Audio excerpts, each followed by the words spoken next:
bom ter vocês aqui nesse finalzinho de mês, como disse a Letícia, para nós iniciarmos mais uma série, a série Vizinhos. Antes de falar dela, essa semana não se falou de outra coisa que não seja da Barbie. E do Oppenheimer, meio de coadjuvante. Até tem alguns memes aí, você já deve ter visto, Barbieheimer, né? Que são dois filmes tão opostos nas suas propostas, mas ao mesmo tempo estão causando tanto alvoroço. É bem verdade que daqui 3 semanas a gente vai falar sobre Barbie, Oppenheimer e mais algum outro filme no Radiação Vai ao Cinema, que a gente começa depois dessa série. Mas eu não podia deixar de dar uma pequena palavra, uma palavra rápida sobre, principalmente o Barbie. Às vezes eu acho que a gente confunde entretenimento com aprendizado, né? A gente confunde um momento de lazer com a possibilidade de parecer que a gente está sendo ali para algum tipo de influência, vamos pensar assim, né? Óbvio que o cinema, como qualquer arte, ela tem a capacidade de nos influenciar. Mas eu vi tanta coisa nas redes sociais, positiva e negativa, e do ponto de vista de seguidores de Jesus, alguns inclusive dizendo que você não deveria assistir o filme porque ele traz uma pauta feminista. E aí, assim, eu não quero me alongar nisso, porque a gente vai falar disso daqui a 3 semanas, mas é assim, então se esse é o problema, a pauta, então, por favor, você que gosta de Velozes e Furiosos, qual é a pauta do Velozes e Furiosos? Qual é a pauta do Vingadores? Qual é a pauta daquela série de advogados que você gosta de assistir? Qual é a pauta do Vikings? Se for pela pauta, sinceramente, a gente deixa qualquer conteúdo, porque de alguma forma ele traz influências. É óbvio que traz. A gente tem coisas boas e coisas ruins em qualquer área da vida. Então, assim, se você for assistir, vai de boa. Se você acha que não deve assistir, não vá. É bem verdade, tem mães falando para mim que não é um filme para crianças. Então é provável que é bom não levar a menina, a criança, o menino. Mas assim, daqui uns dias você vai ver uma foto minha, porque eu preciso assistir Barbie para poder fazer a série. Então, eu estou indo ver a série daqui a alguns dias. Estou vendo se eu arrumo uma camiseta rosa para ir a caráter, né?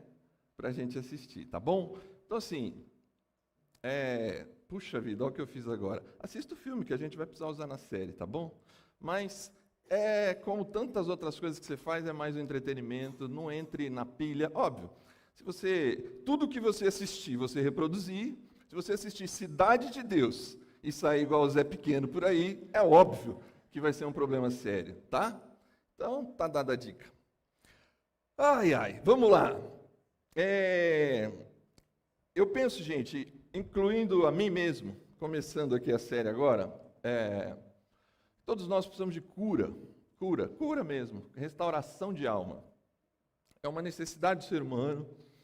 A gente tem os nossos problemas, as nossas dores, as nossas dificuldades. Todos nós temos, a gente enfrenta questões familiares, a gente enfrenta dores emocionais, a gente enfrenta lutas no trabalho, a gente enfrenta crises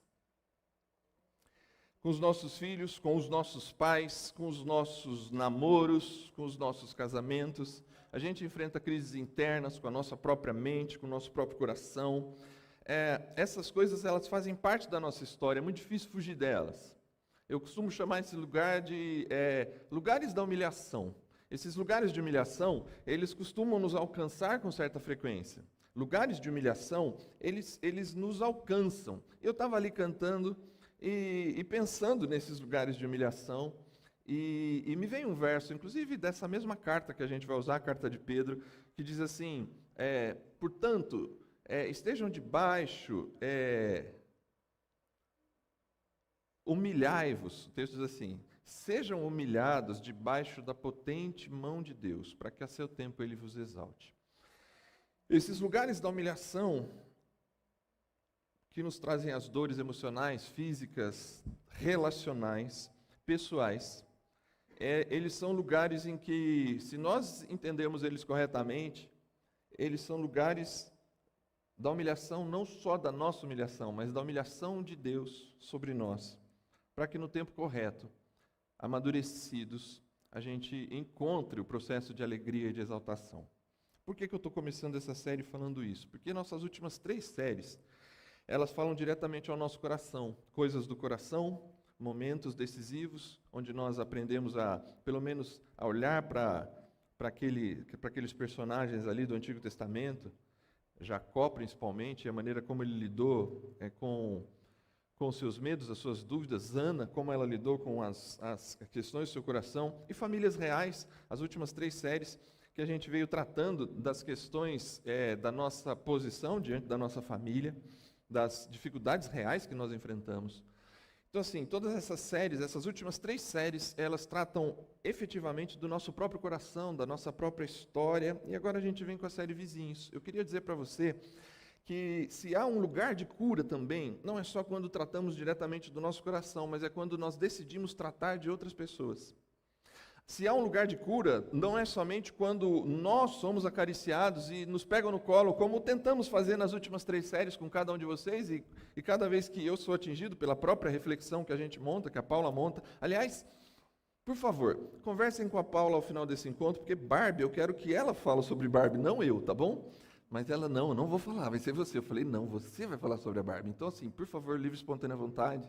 Não sei nem se eu vou dormir no sofá por esse comentário de hoje, mas fala para a Paula assumir a Barbie aqui e falar sobre ela na próxima série. Mas, sabe assim, cuidar dos outros cura. Olhar para os outros cura.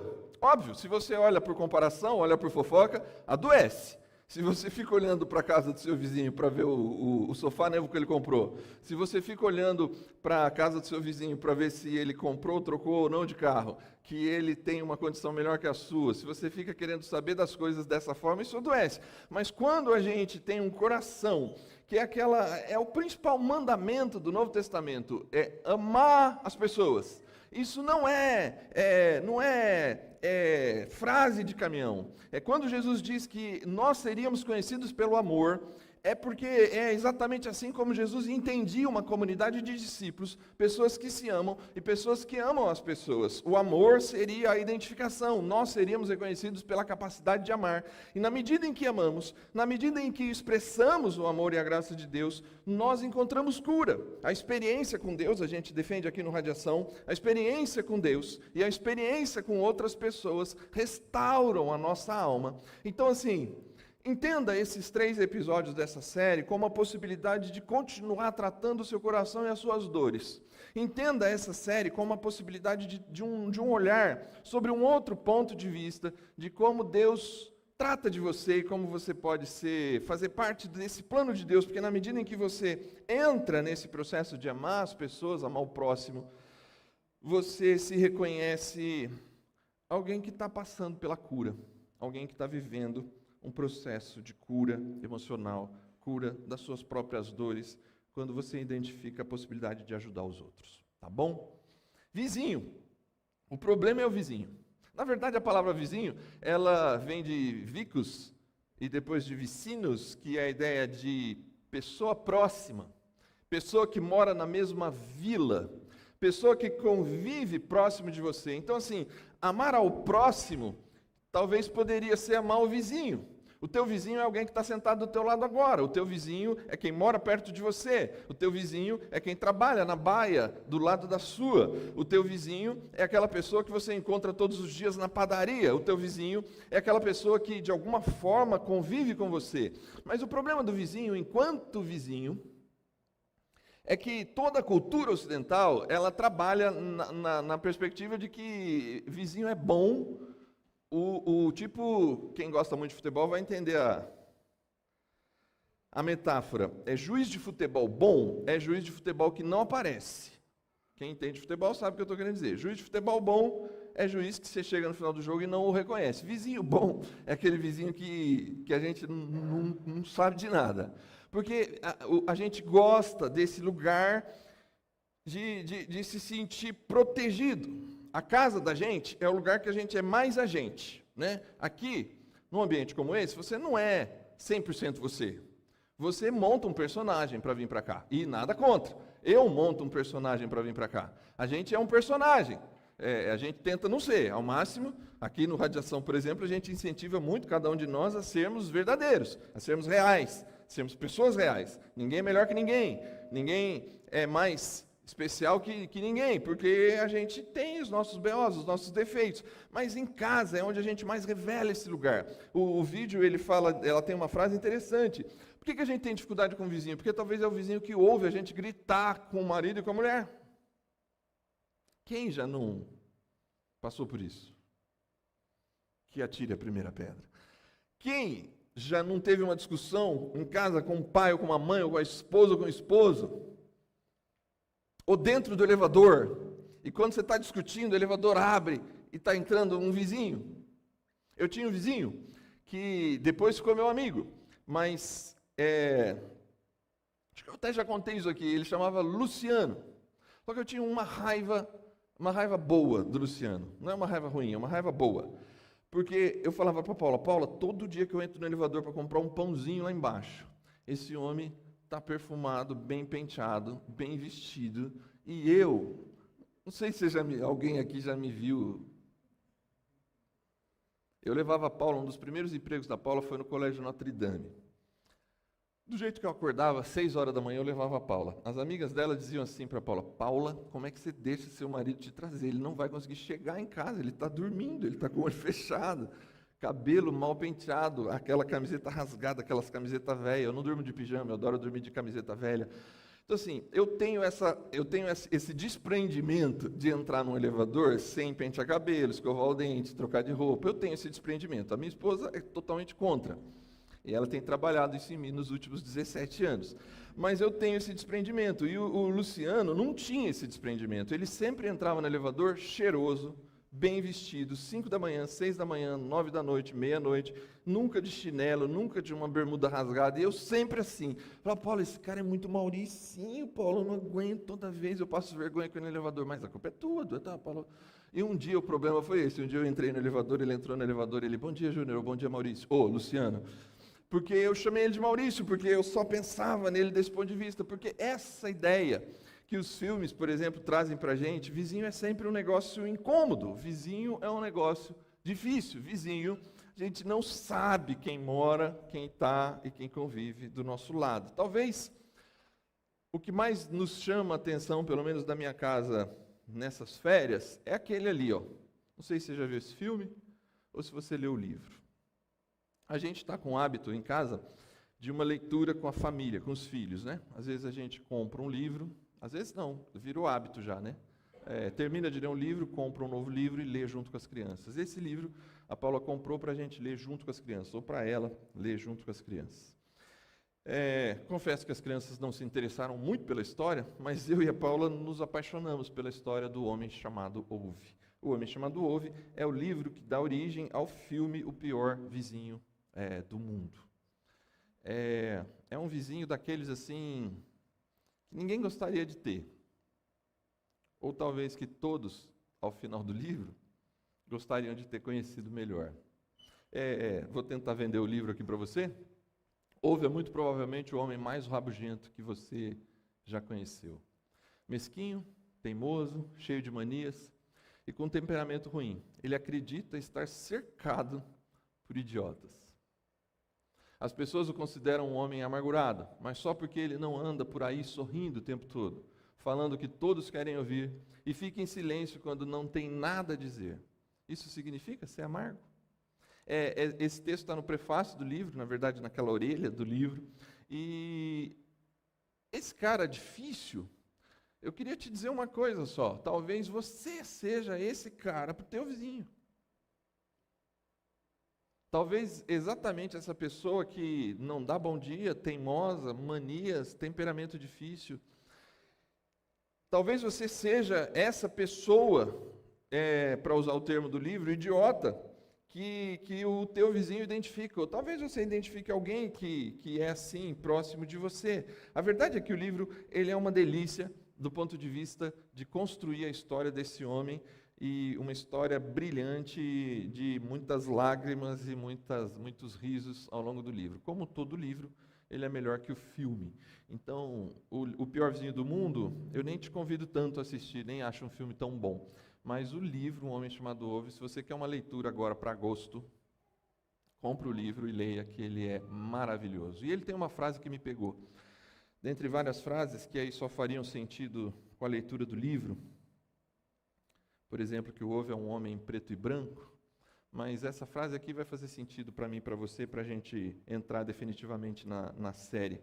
Você não conhece as pessoas, essa frase me marcou e me conduziu o livro todo. Você não conhece as pessoas até que você conheça as suas histórias.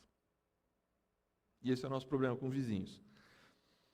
Elas não conhecem as nossas histórias, nós não conhecemos as histórias delas, e nós só criamos o preconceito. Essa frase ela é muito, muito, muito boa, apesar de muito simples e muito óbvia. Ninguém conhece ninguém enquanto não conhecer as histórias. Você tem pré-julgamentos contra a gente que frequenta o próprio Radiação, você tem pré-julgamentos contra pessoas que moram perto de você, você tem pré-julgamentos contra pessoas que você viu 2, 3 vezes.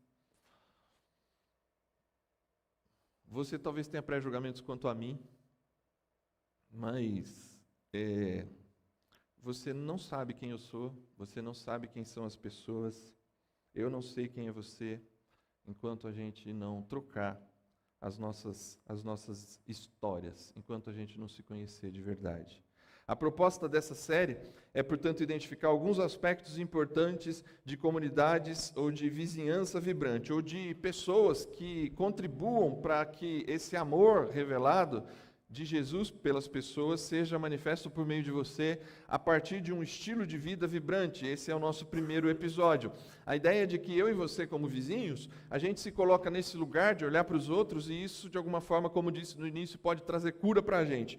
Por que falar disso aqui no Radiação? Por que a gente pensa nessa série o ano passado para fazer parte das séries desse ano? Você mora na região metropolitana de Campinas. Eu coloquei a princípio ali, você mora em Campinas, mas eu sei que tem gente que mora em Valinhos, em Vinhedo, em Hortolândia, Sumaré e aos redores aqui. Mas, de alguma forma, a gente faz parte desse negócio aqui, Americana, região metropolitana de Campinas. Não sei se você sabe, mas essa é uma região de forasteiros. Essa é uma região de gente que nasceu fora daqui.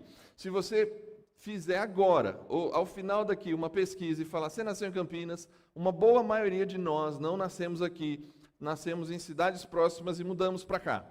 E aqueles que nasceram aqui vão dizer, eu nasci, mas meu pai nasceu no Paraná, meu pai nasceu em tal lugar, minha mãe nasceu em tal lugar, no Rio de Janeiro. Enfim, Campinas é uma terra de forasteiros. A faculdade, ou as faculdades, o centro de tecnologia, os empregos, a possibilidade dos empregos na tecnologia e de outras áreas, trouxe muita gente para Campinas. Só que existe uma cultura campineira que permeia a região metropolitana de Campinas. Eu não sei se você sabe qual é. Campinas, junto com Curitiba, são os 2 grandes mercados teste de produtos nacionais. Então, recentemente, a Natura fez um novo perfume, uma nova essência. O teste desse produto foi feito na cidade de Campinas. Não sei se você sabe por quê. Não sei se você sabe por que Campinas e Curitiba são cidades testes. Sabe? Vou falar baixo. Porque campineiro é chato.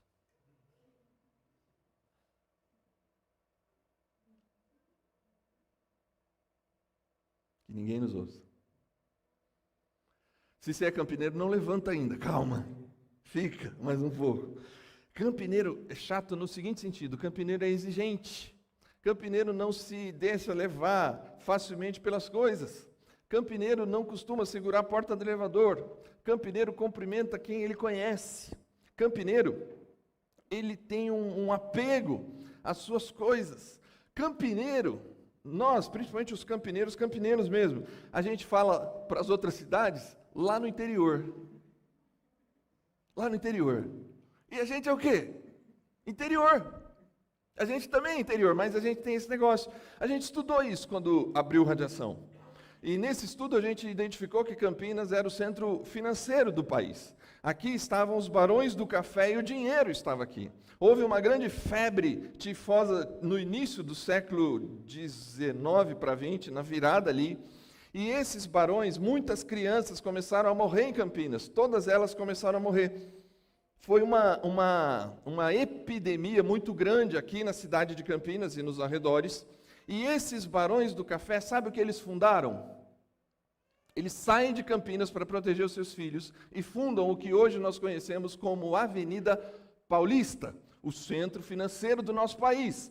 O campineiro guarda na sua história a ideia de que ele foi ou deveria ser, ou para alguns de nós é, o centro do país. A grande capital financeira. Ficou aqui o estudo, ficou aqui a ciência, ficou aqui a tecnologia, mas o dinheiro foi embora para São Paulo. Isso torna o campineiro alguém que tem uma característica um pouco mais difícil. Então, por exemplo, você que veio de fora, carioca que veio de fora, estranhou os campineiros. Mineiro que veio de fora, estranhou os campineiros. Se você vem de fora daqui, dessa macro região, você estranha, porque aqui as portas são fechadas, os rostos são abaixados, a gente tem uma tendência mais de falar com quem a gente conhece, com quem a gente conhece o sobrenome, principalmente. Eu morava em Barão Geraldo, eu cresci em Barão Geraldo final da minha infância e começo da minha adolescência. E por várias vezes no centrinho de Barão Geraldo, as pessoas me perguntavam, quem é o seu pai e a sua mãe? Só que meu pai e minha mãe vieram de outros lugares, não eram pessoas conhecidas daqui. Enfim, por que falar sobre esse assunto? Porque esse é um assunto importante para a região metropolitana de Campinas. A gente é um povo dentro de uma cultura que aprende a viver de portas fechadas. Outro aspecto importante de falar sobre esse assunto é que nós não escolhemos os nossos vizinhos, né? E para muitos isso é um problema.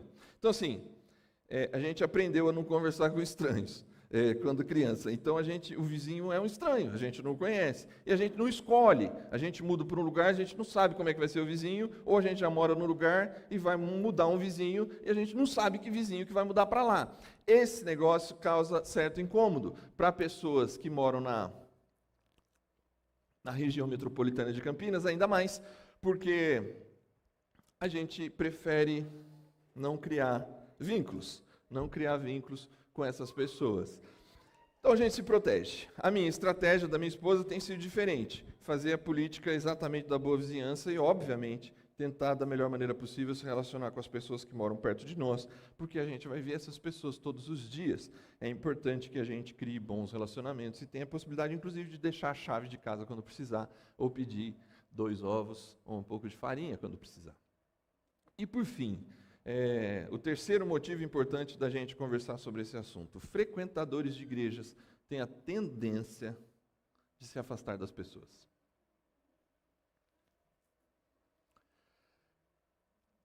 Quando eu fiz essa tela, eu coloquei: seguidores de Jesus têm a tendência de se afastar das pessoas, mas isso é um contrassenso. Eu tirei o seguidor de Jesus para não colocar o termo ali religioso. Eu coloquei pessoas que frequentam igrejas, que convivem em ambientes de igreja, têm a tendência de não conversar mais com as pessoas. Há uma pesquisa feita nos Estados Unidos que depois de 3 anos que você frequenta uma igreja, 3 anos depois de que você aceitou Jesus e entendeu Jesus como o Senhor da sua vida, passados 3 anos, a maioria das pessoas já não tem mais nenhum amigo que não seja do convívio da comunidade. E isso para a gente aqui no Radiação sempre foi um problema. Isso para a gente no Radiação sempre foi um desafio, porque a gente não consegue conceber a vida cristã a partir do isolamento. A gente não consegue conceber a vida cristã a partir da ideia de que você vai se afastar das pessoas que você convive, que você não vai mais poder conviver com pessoas que pensam diferente de você, agem diferente de você e vivem em ambientes diferentes do seu. Esse afastamento é uma tendência de você criar tantos compromissos, tantos eventos, tantas coisas. Por isso que o Radiação, por exemplo, não tem muito evento. Por isso que a gente não tem tantas coisas assim acontecendo o tempo inteiro, porque a gente acha que um seguidor de Jesus precisa viver no mundo. Um seguidor de Jesus precisa ser luz no mundo. Um seguidor de Jesus precisa estar diante das pessoas, para diante dessas pessoas expressar o amor e a graça de Deus, e não se isolar, porque Jesus é quem diz: não se põe uma candeia, uma lâmpada, uma luz embaixo da cadeira. Luz fica no alto, luz aparece, luz é para iluminar, luz é para que as pessoas vejam. Então, luz não fica escondida, luz não vai ficar num ponto escondido que ninguém vê, porque senão ela não cumpre o seu efeito. E Jesus diz: vocês são a luz do mundo. Então, dito isso, gente, eu só quero reafirmar o que já disse: o chamado para seguir a Jesus não é, nem nunca foi um chamado para se isolar.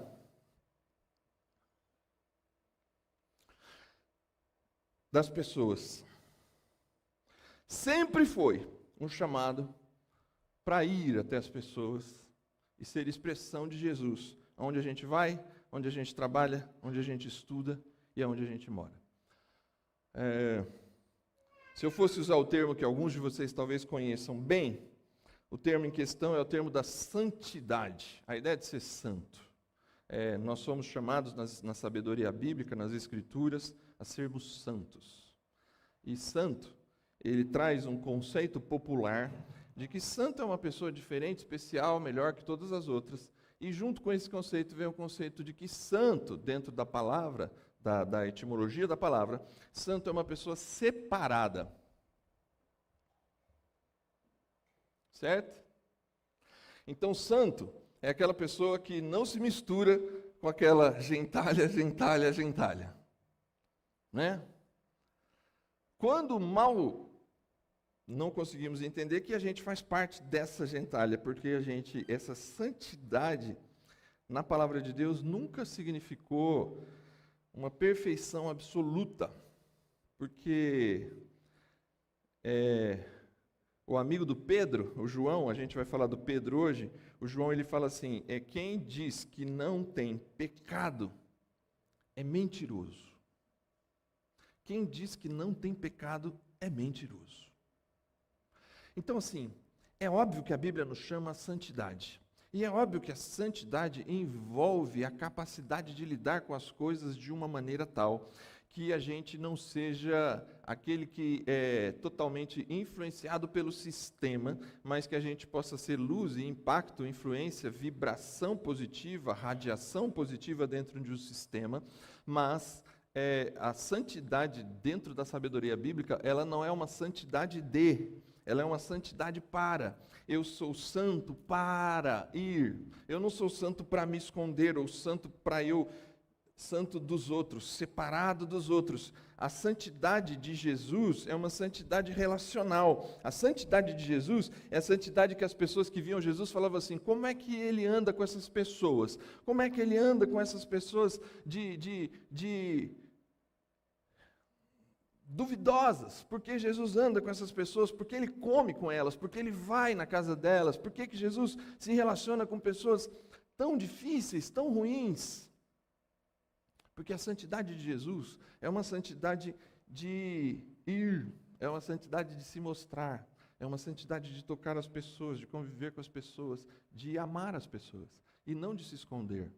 Então, assim, o estilo de vida vibrante de quem entende que os próximos, os vizinhos, são pessoas que nós precisamos estar expostos, é a percepção de que a gente pode fazer diferença na vida dessas pessoas. A gente vai entrar na carta de Pedro. Pedro gasta todo o primeiro capítulo para defender que a gente é santo. Ele defende que a gente é santo, e quando ele termina de defender que a gente é santo, os seguidores de Jesus são santos, a partir do momento que seguem a Jesus, ele vai dizer assim: portanto, estejam com a mente preparada, prontos para agir. Estejam alertas e coloquem toda a esperança na graça que lhes será dada quando Cristo for revelado. Ele está dizendo, porque ele vai entrar no capítulo 2, que é onde a gente começa hoje, o primeiro episódio, ele está dizendo assim: já que você é santo, você precisa ter mente preparada e estar pronto para agir. Agir aonde? Agir aonde? Agir só para aquelas pessoas que pensam como você, agir só para aquelas pessoas que andam como você, agir só aqui dentro, é se tornar, porque o problema da santidade o problema do tipo de santidade que você se isola dos outros, é que em algum momento você vai não só se isolar, você vai começar a se esconder, porque as suas falhas, elas precisam ser escondidas na santidade porque você precisa mostrar para as pessoas que você não tem defeito, e aí você começa a esconder, e nesse processo de esconder você cria essa máscara da hipocrisia, em que você é um bom pai, ou um pai perfeito, ou um marido perfeito, ou um profissional perfeito, ou uma pessoa que nunca fica brava, uma pessoa que nunca assiste Barbie, uma pessoa que nunca faz nada, porque você é santo você só pensa a santidade a partir da separação, você não pensa a santidade a partir da ação. E é isso que Pedro convida a gente, e ele vai entrar exatamente no tema, quando ele diz, no capítulo 2, amigos, este mundo não é a casa de vocês, por isso não se sintam à vontade dele, não deem espaço para o ego à custa da sua alma, é o verso 11 do capítulo 2, e eu estou usando a tradução, a mensagem do Eugene Peterson.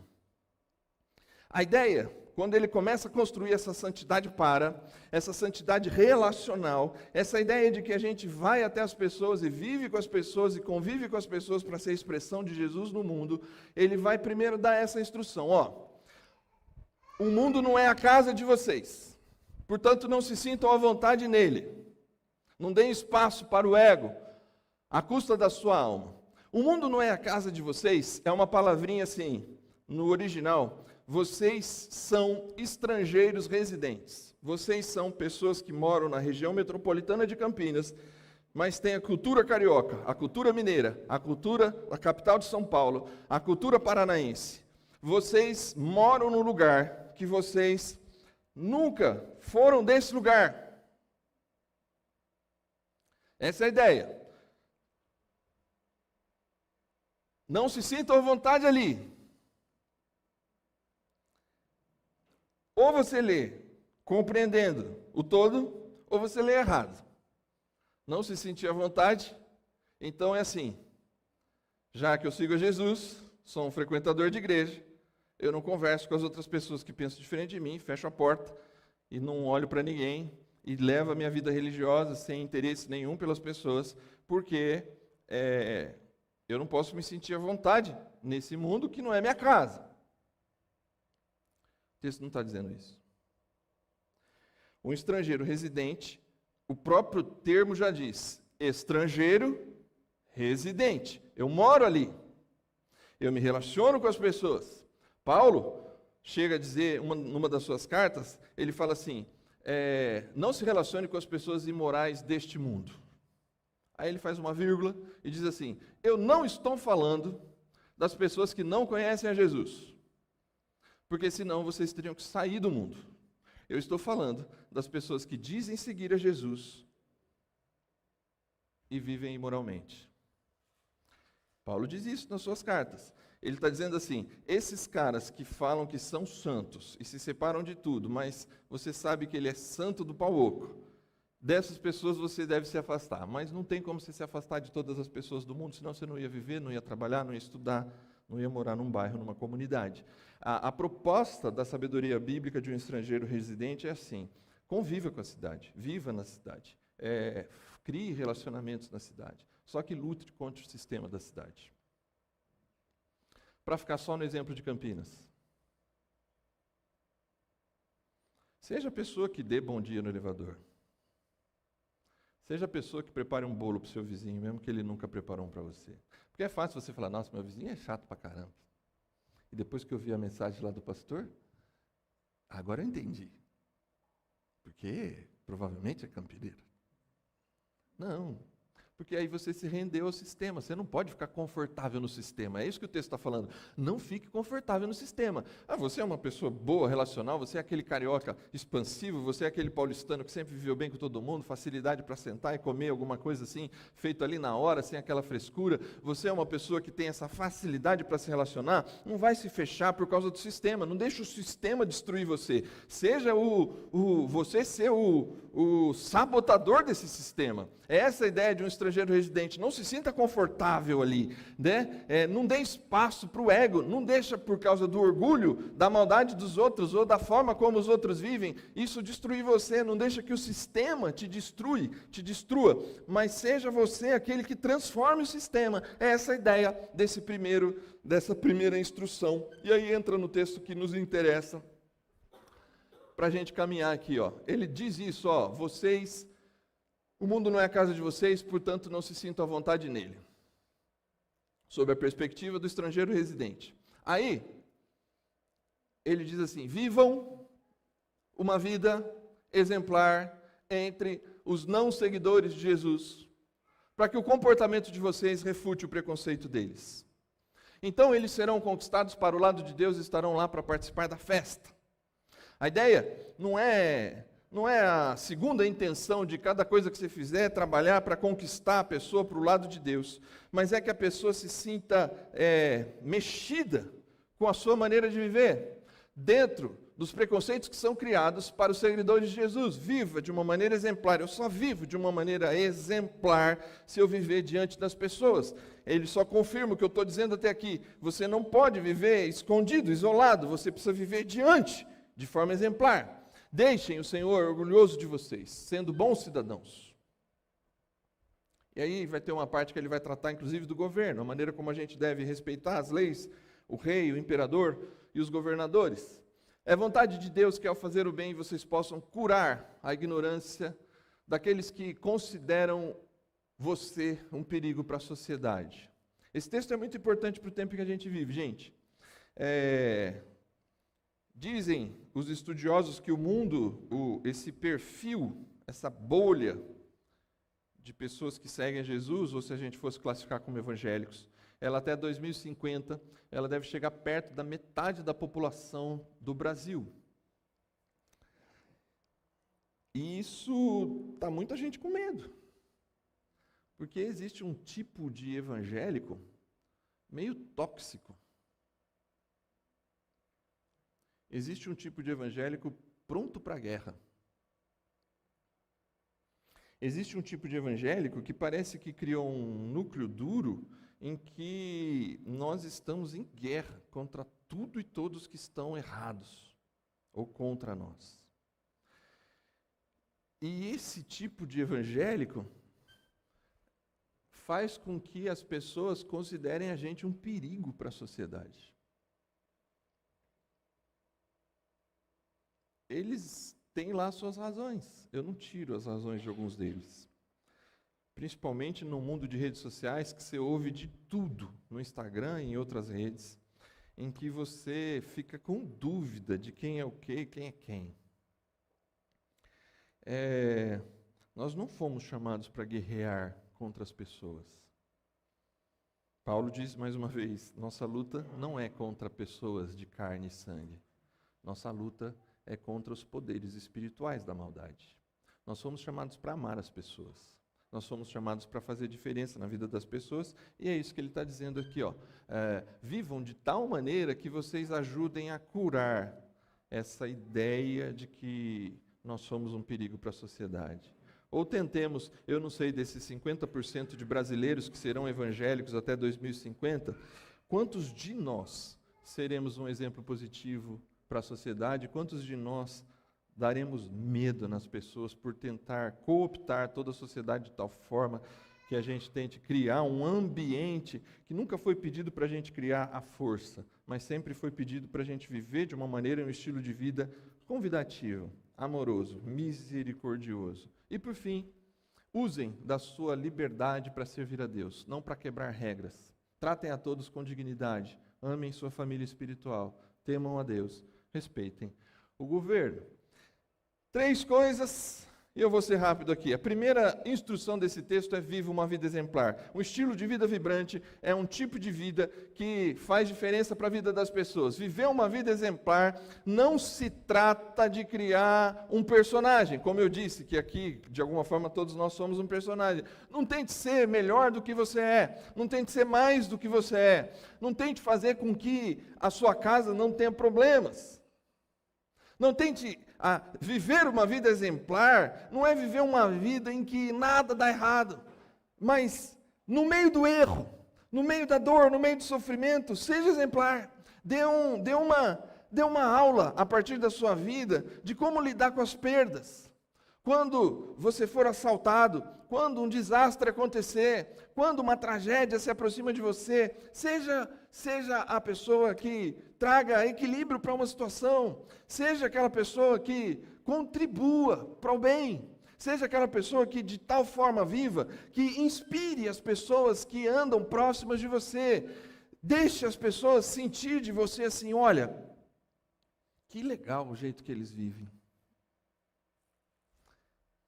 Eu queria entender como é que eles lidam bem com essas coisas. Isso não significa, de novo, uma vida exemplar não significa uma vida sem erros, sem falhas, mas significa uma vida inspiradora. Alguém que inspira as pessoas. Não porque todo dia acorda dando bom dia para passarinho, mas porque a gente leva uma vida tal, a gente enfrenta a vida de tal maneira, que as pessoas começam a falar assim, e não é que aquela pessoa é legal? O mais interessante do ponto de vista de pastor, quando a gente começa assim e fala, puxa, que legal que a pessoa tem essa compreensão. É quando alguém vira para mim e para tantos outros pastores amigos meus e fala assim, você é pastor mesmo? Puxa, não parece. Isso é um elogio para a gente. É um elogio porque a pessoa percebe que ali tem uma pessoa de carne e osso, com o pezinho no chão, e não uma pessoa que fica, sabe?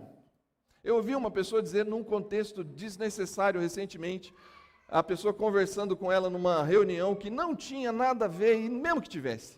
E eu ouvi essa história recentemente, e ela falou assim, por favor, eu prefiro que você não me chame pelo meu nome, que você me chame de pastor fulano de tal.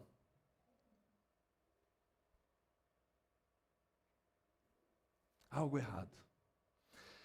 Inspire as pessoas que estão próximas de você. Viva uma vida exemplar. A segunda coisa que o texto fala é, façam o bem, façam o bem, façam o bem, para que vocês curem a ignorância daqueles tolos que consideram você um perigo para a sociedade.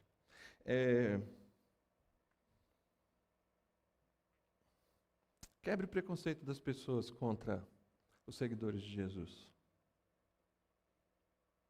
Às vezes, para fazer isso, você vai ter que falar assim, você está certo na tua avaliação de fulano e beltrano, realmente, se todos os cristãos fossem como aquele ali, eu sei que seria difícil para nós mesmos, você não está errado. Às vezes você tem que dar a mão à palmatória, você tem que dar o braço a torcer, você tem que admitir que algumas coisas que as pessoas pensam de nós, elas são causadas por pares nossos, por pessoas que se dizem seguidoras de Jesus como a gente. Tenha tranquilidade para lidar com essas críticas, mas ao mesmo tempo viva de tal maneira fazendo o bem, que ela perceba assim, existem pessoas que levam a sério Jesus. Porque nas críticas que a gente recebe, geralmente elas não batem em Jesus, porque Jesus ele tem um lugar na cultura, inclusive ocidental, um lugar meio especial, mesmo que não o considerem Deus, o único caminho até Deus, mas existe um lugar especial para Jesus. E a gente às vezes mancha esse lugar especial de Jesus com a maneira como nós vivemos, de tal maneira que a gente faz bem somente para aqueles muito próximos de nós, aqueles que a gente considera irmãos, mas a gente tem uma relação de distanciamento daqueles que não são como a gente. Perceba que o texto o tempo inteiro, ele trata no capítulo 1 de santidade e no capítulo 2 de vida vibrante. E no capítulo 2, ao falar de um estilo de vida vibrante, ele não está falando de pessoas vivendo dentro das suas comunidades evangélicas cristãs, dentro das suas pequenas comunidades de religiosos, mas ele está falando assim, no bairro que vocês moram, sejam exemplares. As pessoas que são seus vizinhos, que não seguem a Jesus, eles precisam ver uma vida inspiradora. E essas pessoas precisam ver que vocês fazem o bem. Fazem o bem. Sirva as pessoas. Sirva as pessoas. No dia que nós entendemos isso na nossa própria história, e eu confesso que não faz muito tempo, de forma intencional. Óbvio que eu acho assim, para ser muito honesto, eu acho que eu e a Paula nunca fomos assim o pior vizinho do mundo. Como houve. Mas a gente também nunca foi intencional. Mas a partir do momento da intencionalidade, mudou.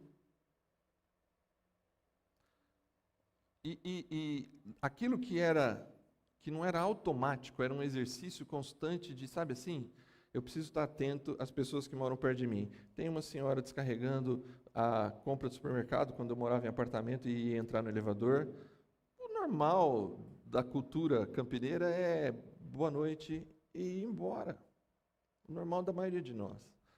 Mas se tornou um hábito não natural, mas um hábito forçado. A senhora quer ajuda?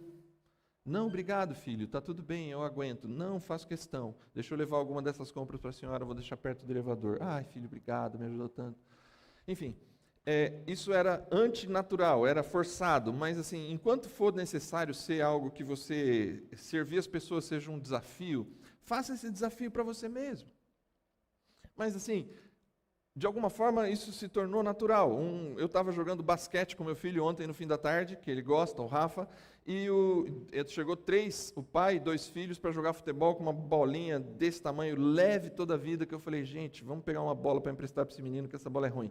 Mas eles estavam lá brincando, estava longe também, sou legal, mas não tanto. E aí o pai chutou a bola tão alto, e o vento bateu, e subiu na árvore lá em cima e parou lá em cima. Mas não foi um exercício para mim. Graças a Deus isso tem se tornado automático. Eu falei assim, com a bola de basquete eu tiro aquela bola. Estava brincando com o Rafa, deixei eles tentarem, porque você não pode também... Deixa eles tentarem um pouquinho. Tentaram, viram que não deram, foram lá embaixo, pediram uma bola emprestada para alguém, voltaram a jogar bola e a bola dele ficou lá. Na hora que eu estou indo embora com a bola de basquete aqui, eu falei, perderam a bola, né? Então, você viu? Eu falei, vamos arrancar essa bola agora. Não, vai prender tua bola de basquete lá em cima. Eu falei, não vai, a bola de basquete é um pouco mais pesada, eu acho que não prende não. Orei ao Senhor. Estou brincando. Não fiz isso. Ou fiz inconsciente. Eu falei, Senhor, minha bola não pode ficar lá. Aí ele falou assim, olha como é legal. Eu tenho uma bola igual essa em casa, se a sua ficar presa lá, eu te dou a minha. Entendeu? Mudou já. A relação já está estabelecida. Aí eu peguei a bola, joguei. Pegou no galho do lado, bateu no outro galho, caiu as 2 bolas, entreguei a bola e fui embora. Sirva as pessoas. Eu não tenho que ao final de entregar a bola falar, viu, eu sou pastor lá do Radiação, se você quiser, 6 horas da tarde, vai ser tão bom para você, porque isso é muito pouco perto daquilo que Jesus pode fazer por você. É óbvio que talvez chegue o dia de eu falar tudo isso para esse cara, mas eu só fui tirar uma bola. Sirva as pessoas, faça o bem para as pessoas, tente ficar atento e faça isso de forma consciente, intencional, até que se torne natural. Faça esse exercício, isso traz cura para o seu coração à medida em que você se abre para as outras pessoas. E por fim o texto diz assim, tratem a todos com dignidade. E esse talvez é o mais importante nesse tempo evangélico em que a mídia... Por conta dessa divisão brutal entre ultradireita e ultraesquerda, porque eu falei da Barbie, mas eu poderia ter falado de um outro filme que está causando alvoroço no campo, mas que acha que a pauta da ultradireita americana está sendo levantada por ele, um filme cristão do Jim Caviezel que trata de tráfico de crianças. Gente, o filme trata de tráfico de crianças, mas ele levanta uma pauta que é uma pauta da direita americana.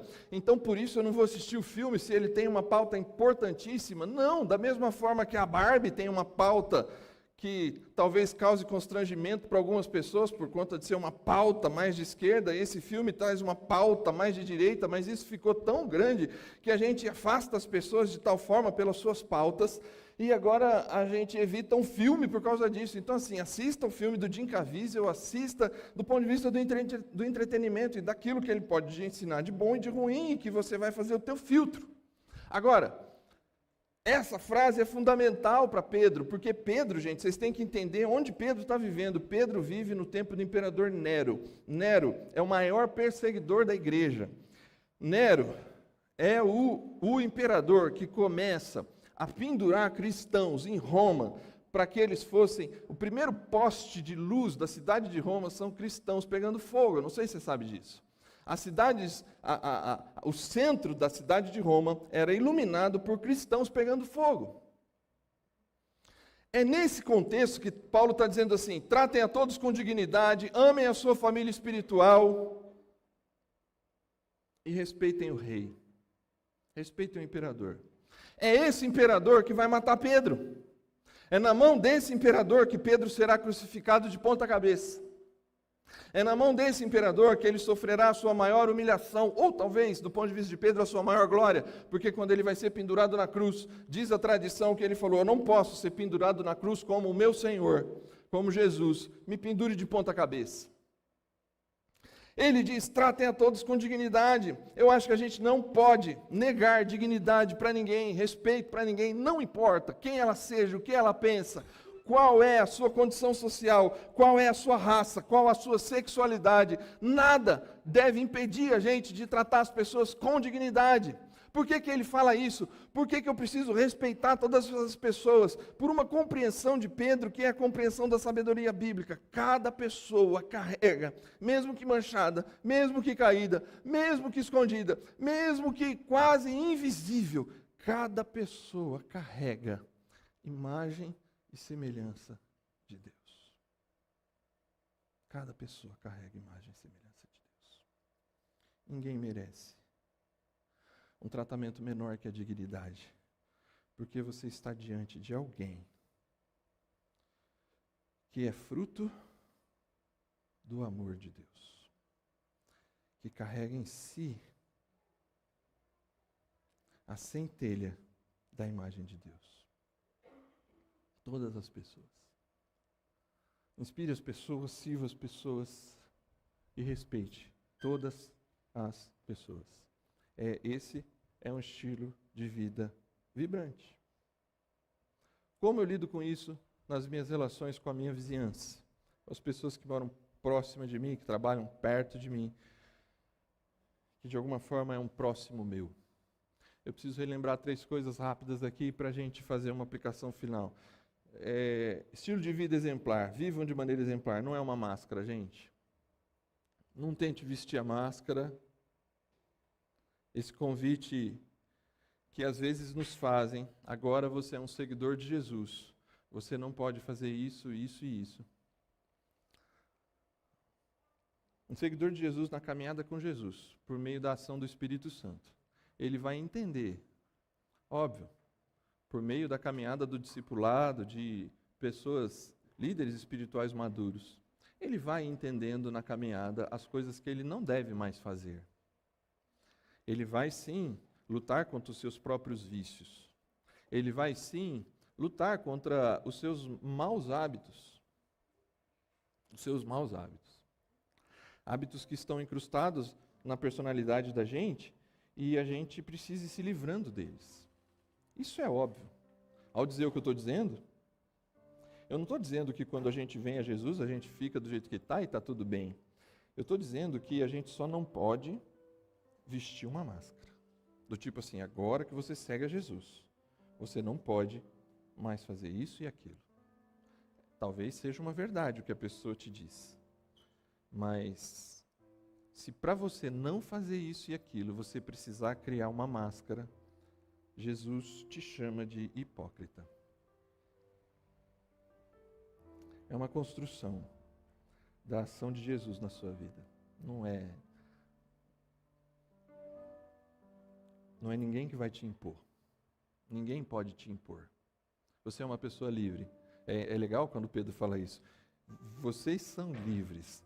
Vivam como servos de Deus. É assim, em Deus, em Jesus, a gente tem toda a liberdade.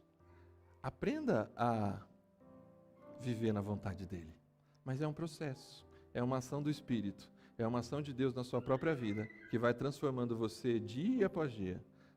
No dia em que isso for assim, uma imposição do dia para a noite, não pode mais. Você, para conseguir, você vai ter que vestir uma máscara. É uma compreensão de como eu sou a partir da relação com Jesus e não da máscara. Então, assim, na minha relação com Jesus, eu sou convidado todos os dias a me parecer mais e mais com Jesus. Na minha relação com Jesus, o Espírito Santo vai agindo na minha vida, porque agora eu já não vivo mais eu, mas Cristo vive em mim, Ele fez morada em mim, e Ele agora é o meu referencial, Ele agora é o meu alvo, Ele agora é quem dita a maneira como eu entendo a vida com Jesus, só que ela é uma vida livre. Eu não me submeto a Jesus por conta dos aspectos de uma religião que impõe ordens, mas eu me submeto a Jesus porque eu entendo que o caminho de Jesus é o melhor caminho.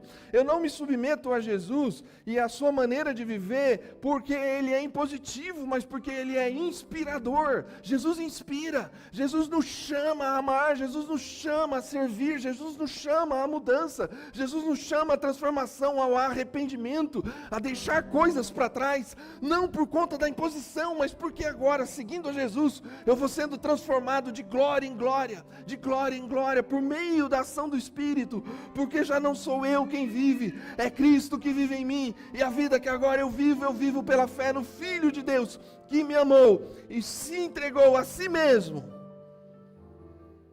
por mim. Ao redor de você, tem gente que Jesus ama. Você não é a bolachinha principal do pacote. Você entrou, quando você entende isso, você entendeu a coisa mais importante do Evangelho, que o Evangelho é um convite a participar da vida de Jesus, para convidar outras pessoas para participar da festa, para participar da festa de Jesus. Ao redor de você está gente que Jesus ama, gente que Jesus ama. Faça esse exercício intencional. O seu vizinho mais chato, a sua colega de escola que você menos gosta, aquela pessoa que já te fez algum mal em algum momento da vida, aquela pessoa que já falou mal de você em algum momento da vida, aquele vizinho que denunciou o barulho alto da sua casa em algum momento. Essas pessoas são alvo do amor de Deus. Ao redor de você existe gente que ama a Deus. Eu termino aqui tentando trazer assim, o que esse primeiro capítulo de Pedro, na verdade o capítulo 2, a partir de um estilo de vida vibrante, aponta para mim e para você. É uma pergunta que a gente vai fazer ao orar junto daqui a pouco. Quem ou o que Jesus pode transformar a partir do seu estilo de vida? Quem perto de você é alvo do amor de Jesus de tal maneira, e você ainda não percebeu que Jesus colocou você exatamente ali naquele lugar, para fazer diferença na vida da pessoa. E aí você fala assim, mas hoje eu não posso, porque eu tenho as minhas lutas emocionais, as minhas dores, eu estou vivendo as minhas batalhas, eu preciso que Jesus corrija tudo em mim antes, eu preciso que Ele trate de mim, eu preciso que Ele me pegue no colo, eu não tenho forças. Eu queria te lembrar o começo dessa reflexão. Na medida em que você entender que alguém perto de você precisa que você seja expressão do amor de Jesus, isso também vai participar do processo da sua cura, das suas dores pessoais. Quem ou o que Jesus pode transformar a partir do seu estilo de vida? Jesus quer amar e transformar pessoas e situações que estão próximas de você, às vezes sem palavras, só por meio do seu estilo de vida, só por meio da sua presença que ilumina quem está ao seu redor. Que Deus te abençoe.